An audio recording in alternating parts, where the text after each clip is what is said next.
Welcome to As I Live and Grieve, a podcast that tells the truth about how hard this is. We're glad you joined us today.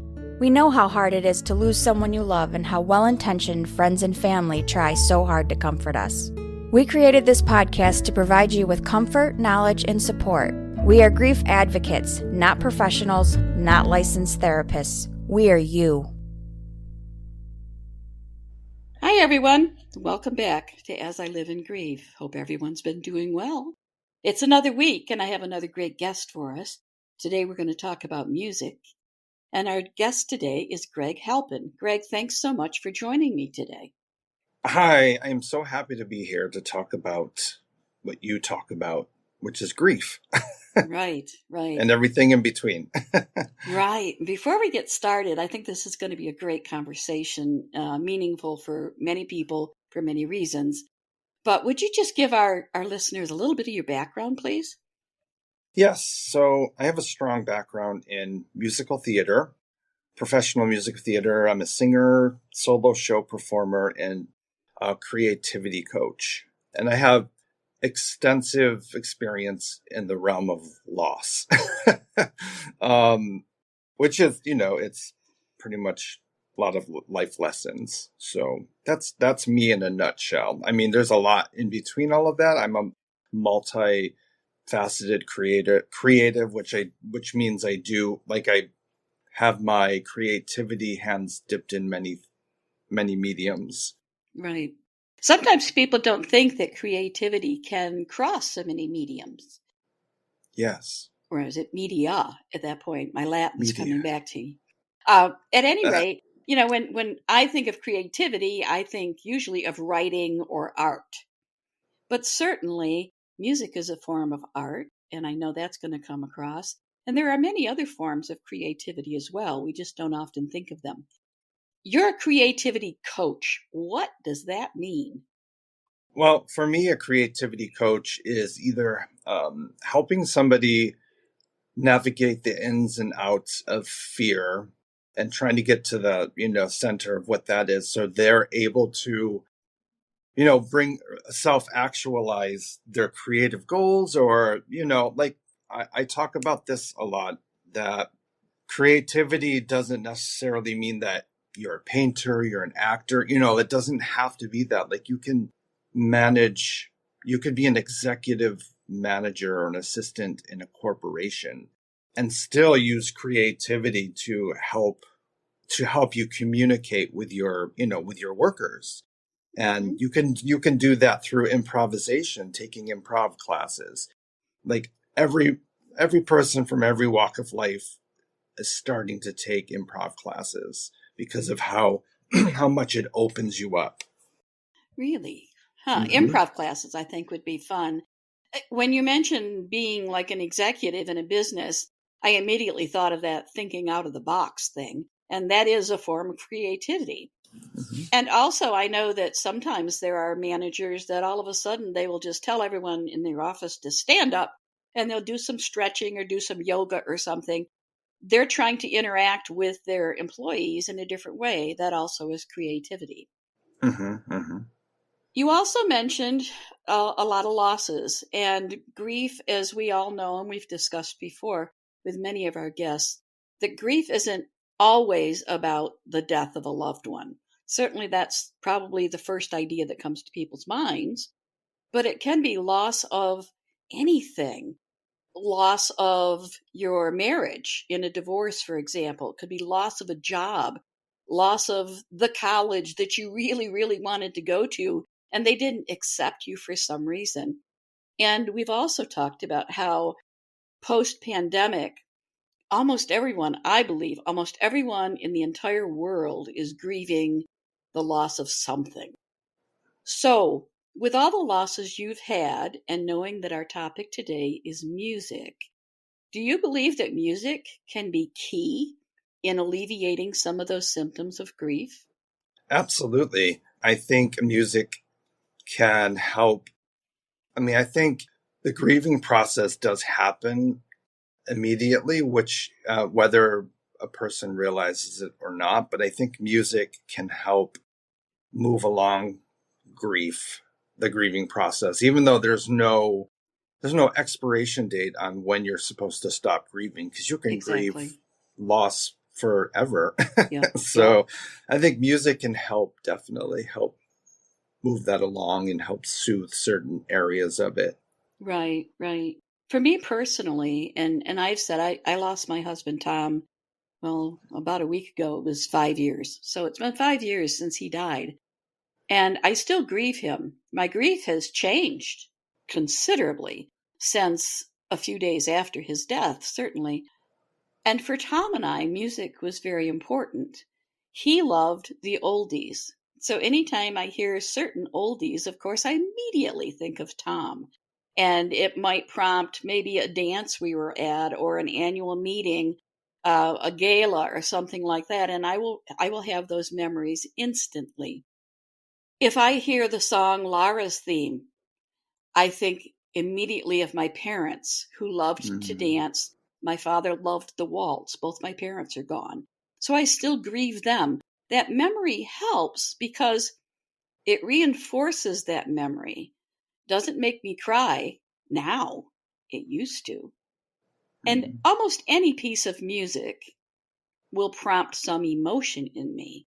So, how does music tie in with emotions? What is there about music that makes you either think of something or feel something?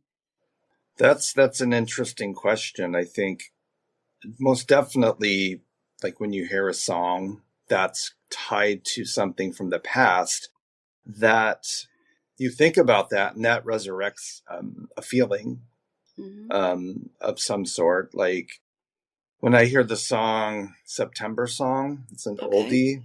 Yeah. I think of my mom because I attribute my singing talent from my mom because her Okay. voice was just beautiful. And I always well, if it wasn't for her, I wouldn't have this voice.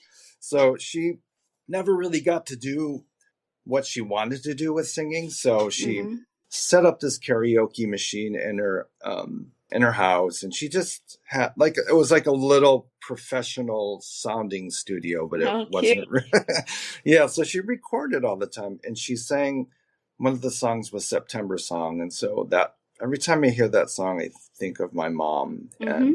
and I think of she recently passed from dementia, and so that Right. brings that feeling up, and it helps me to work through some of the unresolved emotions that I have around her dying and Right. around growing up and stuff. So yeah, music is dynamic.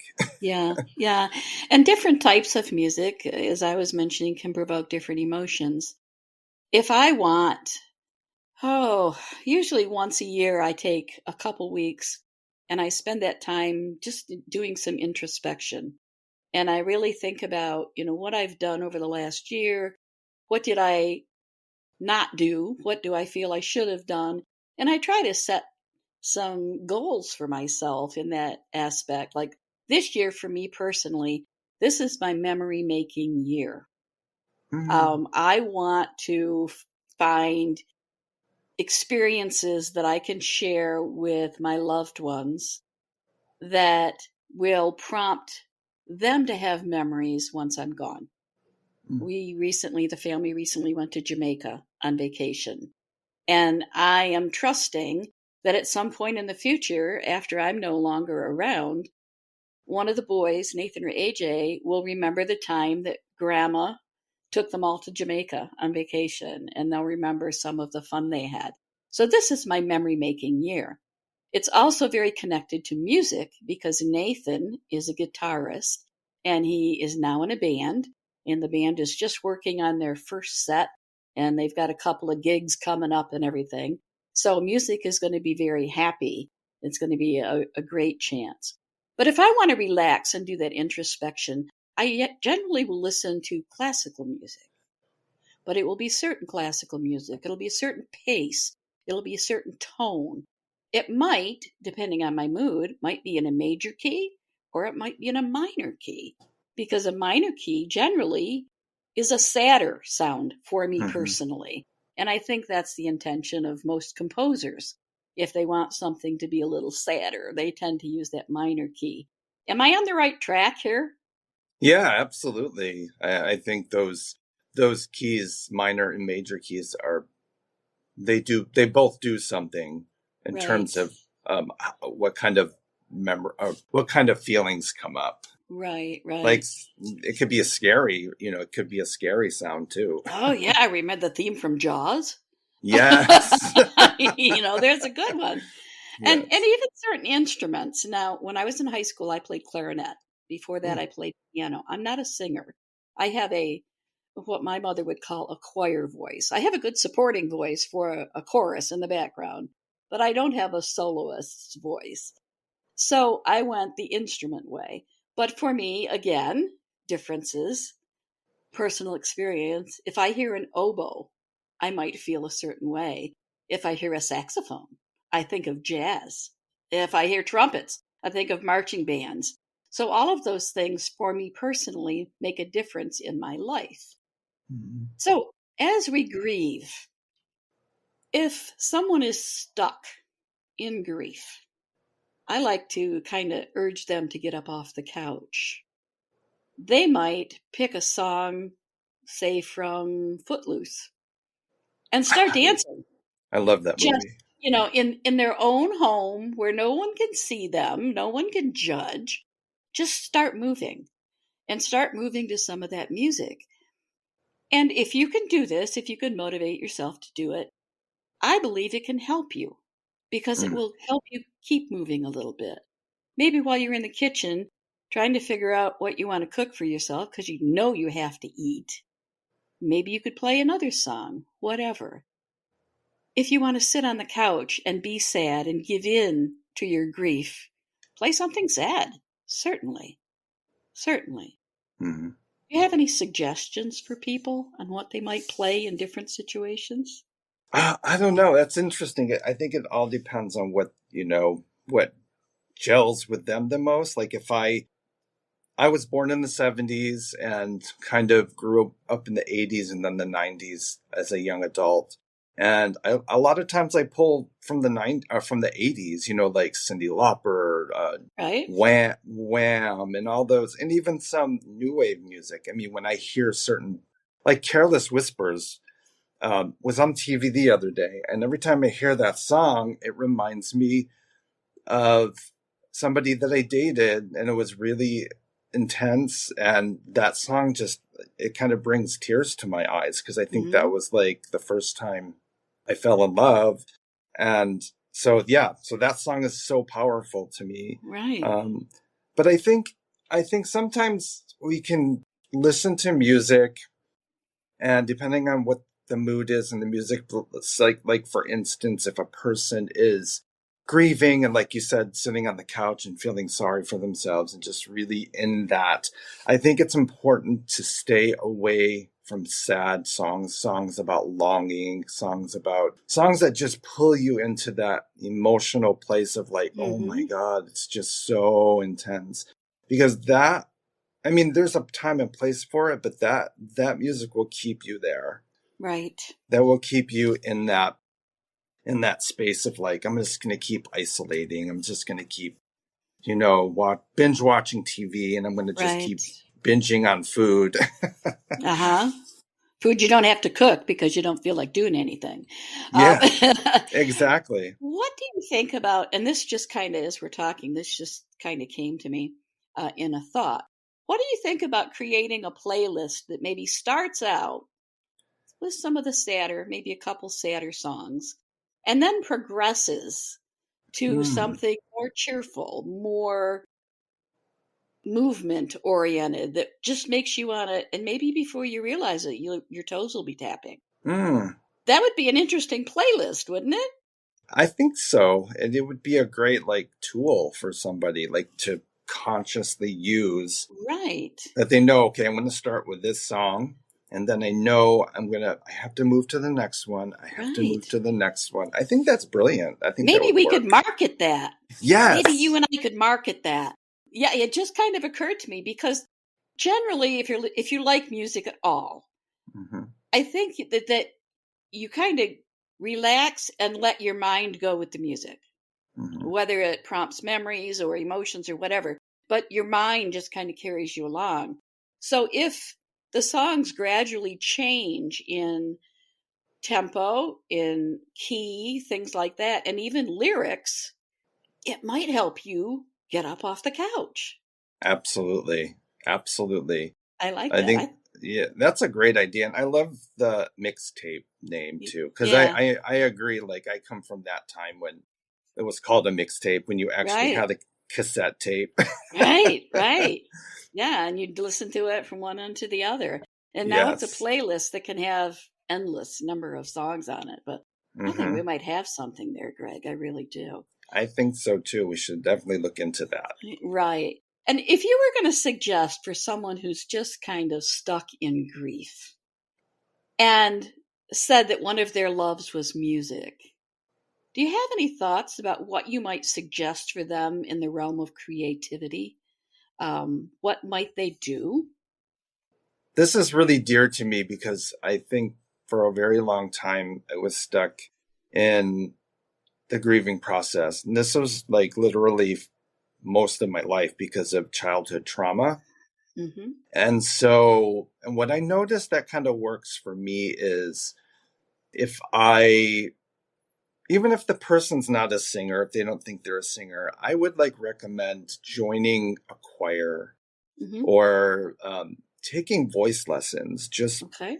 without expectation, just for like fun, go Right. in there and do that. And so I think creativity wise, I think someone who's not musically inclined should do that. They should join a choir or they should take voice lessons or just do something that's just very personal to them, something that Hmm. means something. And sometimes like I would work with a client and I would have them, I would kind of like help them navigate through what that means to them. Like, so if I was going to introduce music and use that as a possible healing tool, we would arrive at a place where they came up with it.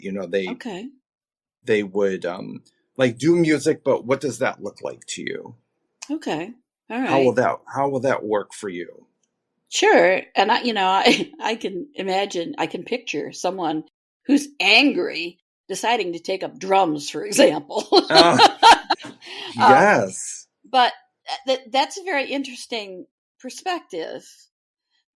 And the other component of that is that by joining something, they surround themselves with other people. They're not isolating anymore.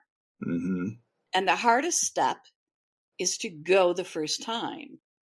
But I almost guarantee that if you can bring yourself to do that, you're moving in the right direction. You really are.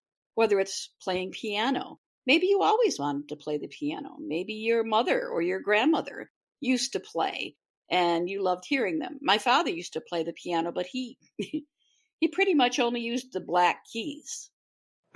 And when I took piano lessons, so I was of course using all of the keys.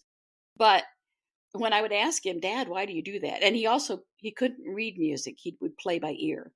And he was in a barbershop quartet. My dad had the singing voice. But when I said, why are you using only the black keys? He said there aren't as many of them. That was his rationale.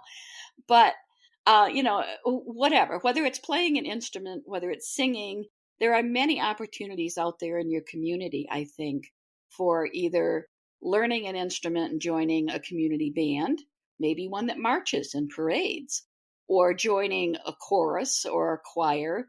There are also many community theater groups now, I I think. was just gonna say They're that, they're yeah. starting to come back after the pandemic. And I mean, come on. We all know that a Broadway show, come on, that's uplifting. Yeah, there are some sad songs in them, but Hmm. generally speaking, when you think of Broadway, you think of fun. You really Yeah, do. You think of when that overture starts, yeah, even before the curtain opens, you're like, oh, it's cathartic, very cathartic. absolutely, absolutely.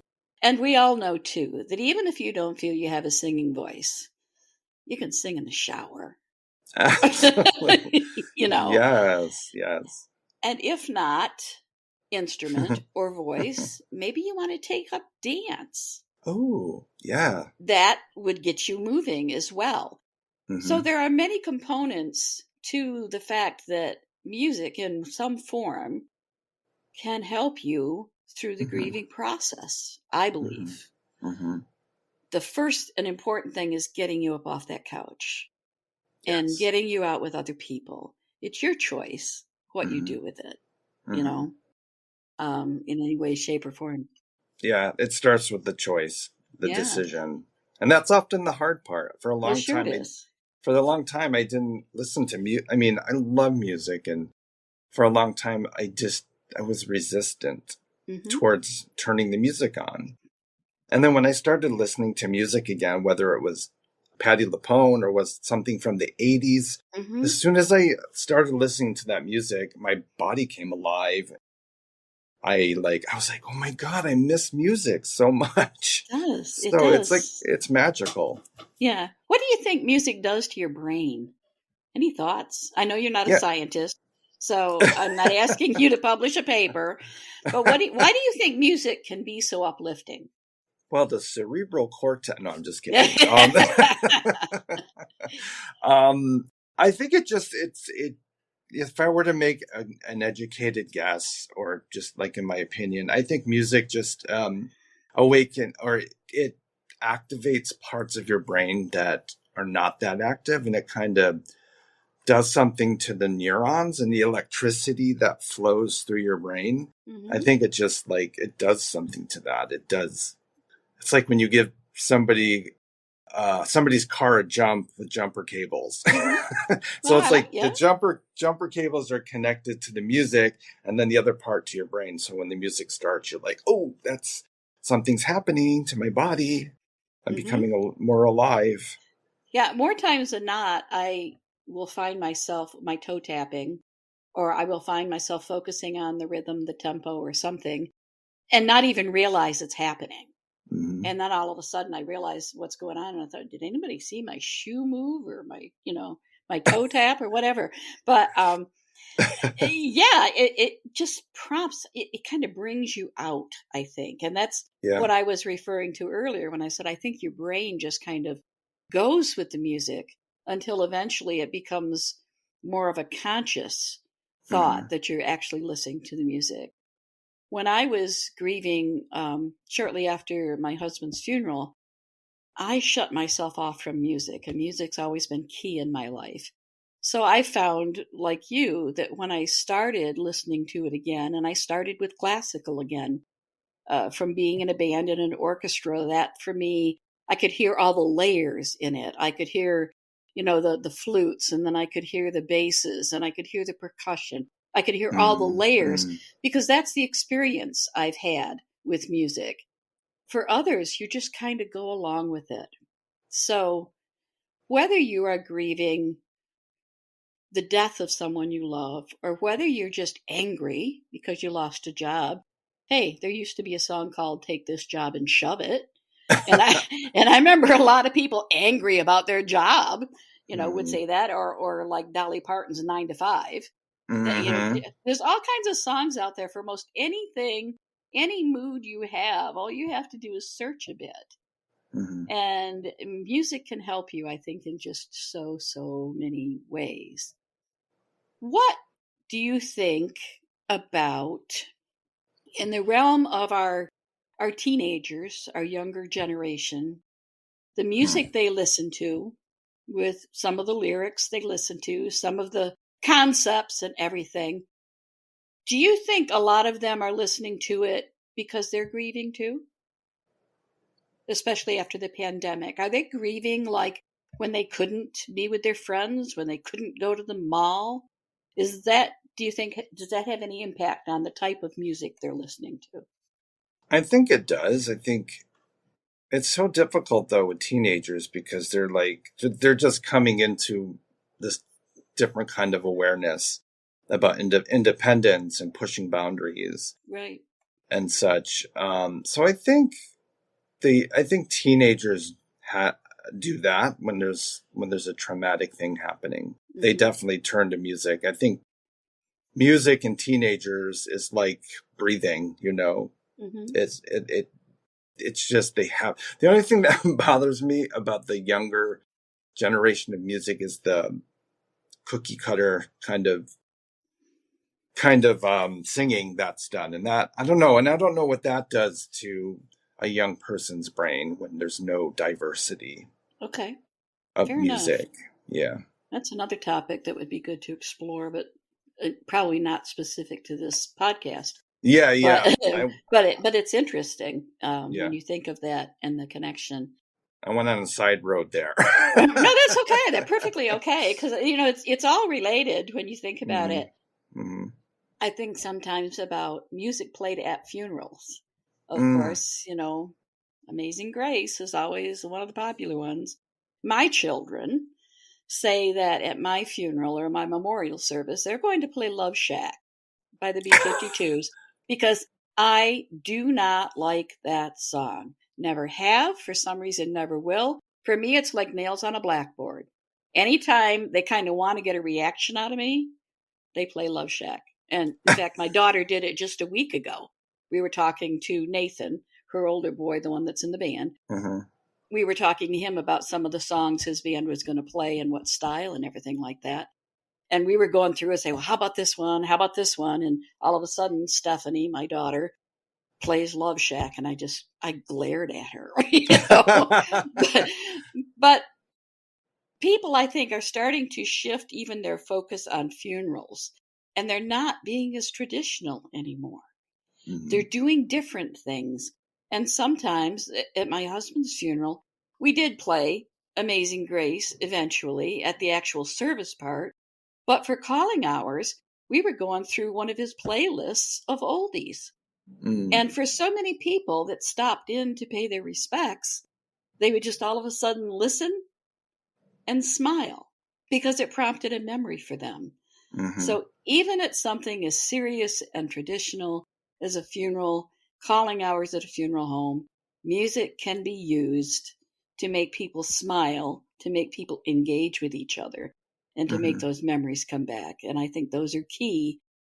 I know I will grieve Tom for the rest of my life, but every hmm time I hear one of the songs that was on one of his playlists, I know I'm going to smile. It's going to Mm. remind me of Tom and That's his love of nice. music. Yeah, yeah. So that's just one way. hmm Well, sadly, our time is winding down. It always Mm. does. I've just loved this conversation. I love music, so I love to talk about it. I don't know all the bands, I don't follow them specifically, but there are hmm certainly certain songs that for me will always be a part of my own internal playlist, if you will. Not Spotify, no app, it's just in my head. And certain songs, many of them, that will prompt memories and make me smile, whether it's because of my parents or my husband. So, this is the time of the podcast, Greg, where I turn the mic over to our guest and let our guests tell the listeners, without me prompting with questions or interrupting with comments, about what's going on for them. I know you've got a podcast coming up, and hmm I know you have a website and you offer some services. So this is your chance to tell everybody what you're doing in life and how they can get in touch with you. Go ahead. Oh, awesome. Thank you so much for the chance to share what I do. So, I am a creativity coach. I dub myself as the moody creative because I can be moody. So, I'm like it's part of me owning that part is like bringing that to the Mhm. surface and not being ashamed of it. Right. So I have a website called Creative Visionary Incubator, which essentially is revolves around my coaching services, helping people, navigate through fear in order for them to make their dreams come true, regardless of whether or not you're a creative person. And then within that, there's a podcast, Uncomplicating Creativity, that I will be launching soon. We'll talk about things like mental health challenges and things that stop us from, like, how we complicate creativity. Yeah. Sometimes we just complicate it by saying, I can't sing. Yes. you know, just what's that statement? And you said you can sing in the shower. That's Yeah. That's perfect. I hear people say, well, I sing in the shower. I'm like, well, keep doing that, right? Yeah. I can't dance. Yet, if they go to jazzercise, they're dancing. Sorry, it's instructed, but you're dancing. So you can do anything that you want to, whether or not you're doing it to be competitive or doing it to earn a living. But sometimes just do it because you want to, or because it makes you smile, or brings you pleasure, or comforts you in some way. So all of Greg's information will be posted in our show notes and also on our website as far as contact information, how you can reach out to him. I think it would be fun to work with a creativity coach, especially if you're blocked about something, where you can actually say it out loud without fear of judgment and try to figure out a way that maybe you can make that come to pass, how you can work with it and do something creative. What could be more fun, right? And yes, it could definitely help you with grief. It really can.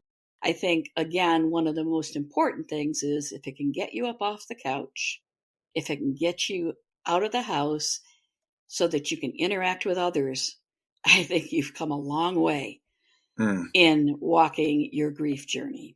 So, that being said, unfortunately, it's time to sign off. Hope you come back again next time and listen again to who knows who will be our guest, but it's sure to be a good conversation. I know Greg's going to be back again too, because I have fun talking about music. And we're going to work on that concept of a progressive playlist for grief. So everyone, take care of yourself. Get up off that couch. Dance, sing, listen to music. Just move. Just get up. Take care of yourself in doing that. And come back again as we all continue to live and grieve. Thank you so much for listening with us today. Do you have a topic that you'd like us to cover, or do you have a question from one of our episodes? Please email us at info@asiliveandgrieve.com and let us know. We hope you will find a moment to leave a review, send an email, and share with others. Join us next time as we continue to live and grieve together.